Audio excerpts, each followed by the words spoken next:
Bohr's model of the hydrogen atom.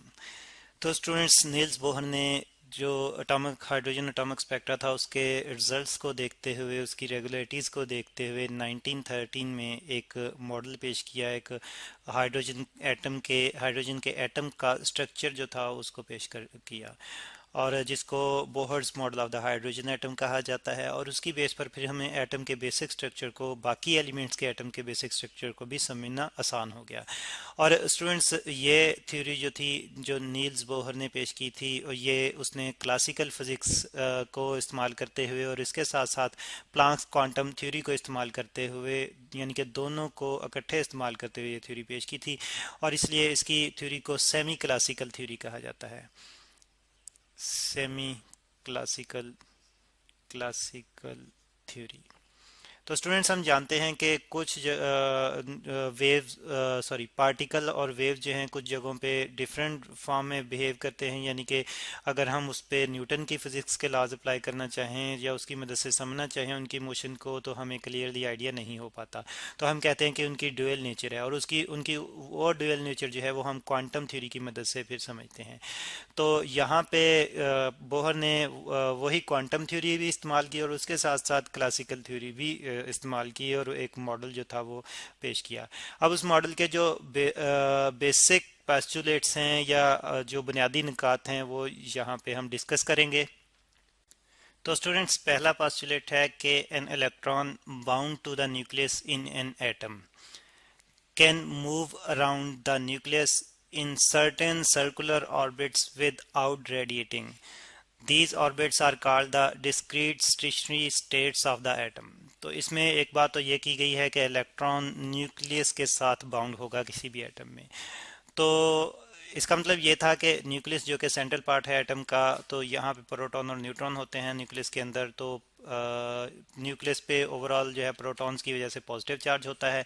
तो electron जो है वो न्यूक्लियस के साथ बाउंड है। क्यों बाउंड है? तो इलेक्ट्रॉन पे क्योंकि नेगेटिव चार्ज है, तो अपने नेगेटिव चार्ज की वजह से, कोलम्ब अट्रैक्शन की वजह से, यानी कि इलेक्ट्रोस्टैटिक अट्रैक्शन की वजह से वो न्यूक्लियस के साथ बाउंड है। इस अट्रैक्शन की वजह से वो न्यूक्लियस के साथ मिला, अटैच है, यानी कि बिल्कुल जो है वो साथ मिला नहीं हुआ, बल्कि उसके साथ जो है वो एक अट्रैक्शन की वजह से फिक्स है। और फिर इसके साथ साथ ये भी बात की गई, can move around the nucleus in certain circular orbits. अब यानी कि इलेक्ट्रॉन जो है वो न्यूक्लियस के अराउंड रिवॉल्व कर सकता है, मूव कर सकता है सर्कुलर पाथ में और स्पेसिफिक सर्कुलर पाथ में, इस तरह से। और फिर इसके साथ साथ ये भी कहा गया with out radiating. In paths को सर्कुलर ऑर्बिट्स कहा गया। और विद आउट रेडिएटिंग यानी कि कोई भी एनर्जी इमिट या ऑब्जर्व किए बगैर, कोई भी एनर्जी लिए बगैर या कोई भी एनर्जी इमिट किए बगैर वो इन पाथ्स में मूव करता रहेगा। ठीक है। और these orbits are called the discrete stationary states of the atom. और इन ऑर्बिट्स को डिस्क्रीट स्टेशनरी स्टेट्स कहा गया। अब डिस्क्रीट से क्या मुराद है? तो डिस्क्रीट से मुराद ये थी कि इनमें जो अट्रैक्शन की वजह से इलेक्ट्रॉन के पास एनर्जी होगी। हम जानते हैं कोई भी चार्ज पार्टिकल जब किसी फील्ड में होता है, इलेक्ट्रिक फील्ड में होता है, तो उसके पास इलेक्ट्रिक पोटेंशियल एनर्जी होती है। तो यहाँ पे भी इलेक्ट्रॉन के पास जो पोटेंशियल एनर्जी होगी उसकी स्पेसिफिक वैल्यू होगी किसी एक ऑर्बिट में रहते हुए। तो इसलिए इसको डिस्क्रीट कहा गया, स्टेट को डिस्क्रीट कहा गया। और फिर स्टेशनरी से मुराद ये है कि इलेक्ट्रॉन जो है वो इसी पाथ के अंदर अंदर मूव करेगा, ना इससे ऊपर जाएगा ना इससे नीचे आएगा। इसलिए इस फिक्स पाथ की वजह से जो था इस स्टेट को, इस इलेक्ट्रॉन की स्टेट को स्टेशनरी स्टेट कहा गया। तो ये तो पहला पोस्टुलेट है जिसको हमने समझा कि इसमें क्या बात की गई है। अब नेक्स्ट पोस्टुलेट की बात करते हैं। अगले बुनियादी नुक्ते की बात करते हैं जो बोहर ने पेश किया। तो अगला बुनियादी नुक्ता यह है कि only those stationary states are allowed for which orbital angular momentum is equal to n integral multiple of h over 2 pi. तो अब यहाँ पे स्टेशनरी स्टेट्स एक्चुअली वही इलेक्ट्रॉन के फिक्स ऑर्बिट्स हैं जिनमें वो मूव करता रहेगा, कोई भी रेडिएशन, कोई भी एनर्जी ऑब्जर्व या अमिट किए बगैर। तो फिर इसके बाद कहा गया कि उन्हीं स्पेसिफिक ऑर्बिट्स में जो ऑर्बिटल इलेक्ट्रॉन का ऑर्बिटल एंगुलर मोमेंटम होगा, हम देख रहे हैं कि इलेक्ट्रॉन जो है वो सर्कुलर मोशन में होगा, तो फिर उस सर्कुलर मोशन में उसका जो मोमेंटम होगा एंगुलर मोमेंटम होगा। तो अब नील्स बोहर ने कहा कि वो एंगुलर मोमेंटम जो है वो एक इंटेग्रल मल्टीपल होना चाहिए h/2 पाई इस कांस्टेंट के। तो इसका मतलब ये है कि अगर जो है वो ऑर्बिटल एंगुलर मोमेंटम जो है वो उस ऑर्बिट में अगर इस वैल्यू के इस इंटीग्रल मल्टीपल के बराबर नहीं आता, तो फिर वहाँ पे इलेक्ट्रॉन नहीं स्टे कर सकता, वो पाथ नहीं बना सकता जिसके लिए एंगुलर मोमेंटम, और एंगुलर मोमेंटम को स्टूडेंट्स हम कैलकुलेट करते हैं MVR से, क्लासिकली न्यूटन्स फार्मूलाज यूज़ करते हुए MVR से कैलकुलेट करते हैं। तो अब नील्स बोहर ने कहा कि ये MVR, ये एंगुलर मोमेंटम इलेक्ट्रॉन का जो है वो बराबर होना चाहिए h/2 पाई के इंटेग्रल मल्टीपल के।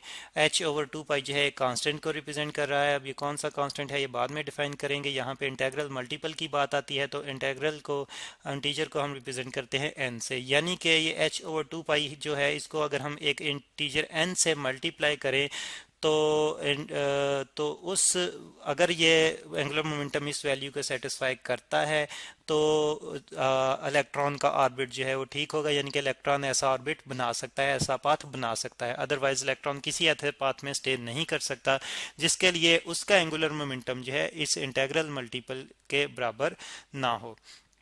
तो n की हम बात कर रहे थे, n जो कि इंटीजर को रिप्रेजेंट कर रहा है। तो n जो है ये एक इंटीजर, यानी कि इसकी जो है वो स्पेसिफिक इंटीग्रल वैल्यू होगी जो कि हम 1 2 3 सो ऑन जो है वो ले सकते हैं।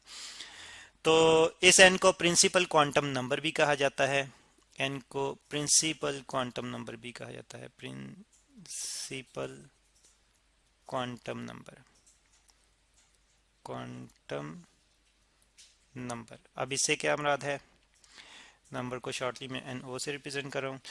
तो और वी एम जो है ये प्रिंसिपल क्वांटम नंबर बाद में एक्सप्लेन करते हैं। एम जो है यहाँ पे इलेक्ट्रॉन का मास है, वी उसकी वेलोसिटी है, आर उस ऑर्बिट का रेडियस है जिसमें वो मूव कर रहा है, और h/2 पाई को हमने एक कांस्टेंट कहा था। तो एक्चुअली h जो है ये प्लांक्स कांस्टेंट है, और जिसकी वैल्यू हम जानते हैं कि 6.63 इंटू 10⁻⁻34 जॉल सेकंड है, और 2 पाई जो है ये भी एक कांस्टेंट वैल्यू को रिप्रेजेंट करता है।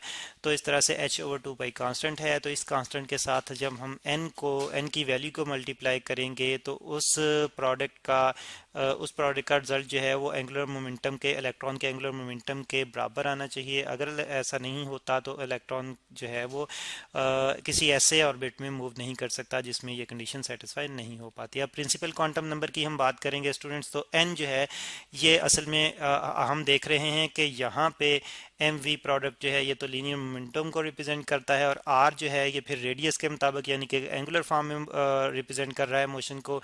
तो रेडियस के मुताबिक जो है यहाँ पे हम देखते हैं कि आर जो है यानी कि रेडियस की वैल्यू जो है वो फिर एन की वैल्यू पे डिपेंड करेगी, यानी कि एन की वैल्यू अगर हम बढ़ाएंगे तो सर्कल जो ऑर्बिट जो है उसका रेडियस भी बड़ा होता जाएगा। तो इसके मुताबिक फिर हम देखते हैं कि असल में एन जो है वो बताएगा कि इलेक्ट्रॉन जो है वो एटम से कितने फासले पर, कितने रेडियस पर, सॉरी न्यूक्लियस से कितने फासले पर, कितने रेडियस पर रिवॉल्व कर रहा है। तो इस तरह से यहाँ पे फिर प्रिंसिपल क्वांटम नंबर असल में उस ऑर्बिट का नंबर, उस ऑर्बिट की वैल्यू बताएगा, उस ऑर्बिट की पोजीशन भी हम कह सकते हैं बताएगा जिसमें इलेक्ट्रॉन रिवॉल्व करेगा। तो इसलिए एन को प्रिंसिपल क्वांटम नंबर कहते हैं। और इसी एन को जो है वो यही एन जो है शेल को भी रिप्रेजेंट करता है, यानी कि वही ऑर्बिट जिसको हम एनर्जी लेवल भी कहते हैं इलेक्ट्रॉन का। तो असल में ये एन जो है उसी एनर्जी लेवल के नंबर को रिप्रेजेंट करता है जिसको हम शेल कहते हैं।